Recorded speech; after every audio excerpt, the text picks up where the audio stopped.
Hi there. I'm going to show you everything you need to know to form an LLC or limited liability corporation in the state of Maryland. It's very easy.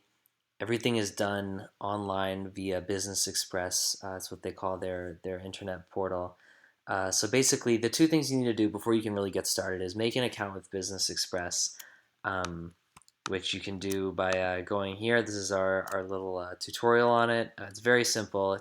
You just have to come up with a username and password. It's really nothing. And then you have to lock down a name that you want to operate under.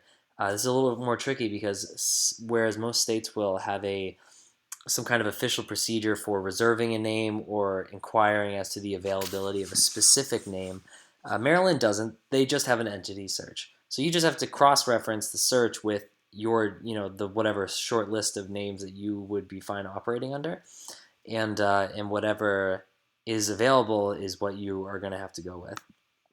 Now, that is over with. Basically, you have to determine whether your LLC is domestic, if it's brand new and putting up shop in Maryland, first state, or whether it's foreign in that it exists somewhere else and you're just branching into Maryland. Either way, it's $150.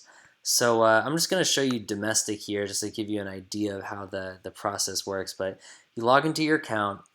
Once you're at the home page, you select Create a New Business Filing. Under Business Type, you select Limited Liability Company, and then from there, you can file with online forms or upload your own documents. Either way, though, this process is very simple. You go through a short series of forms, enter your information right as best as you can, certify that it's correct and accurate. And this is if you upload your own forms. I've shown you both ways here, and then you get an invoice for the 150. You pay the invoice, and that's all she wrote.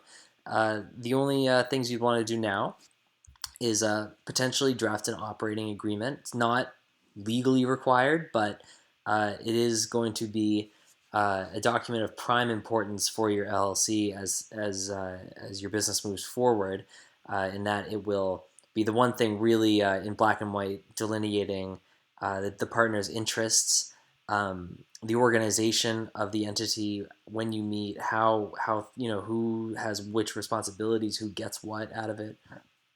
So we highly recommend you drafting one. It's if you'd like to, we have templates in PDF and MS Word format through which you can draft your own document, and they're free on our website. You just click here, and here I'll just show you because we have a second. So you click here, and as you can see, there's a screenshot and both formats here, and that's all you need. Finally, to renew each year is just it's built into the tax procedure. So you don't need to file an annual report like you do in many other states. You just file your state taxes, and if you've done it correctly, it will take care of itself. And that's all I have to tell you. So good luck with your corporate or your domestic LLC.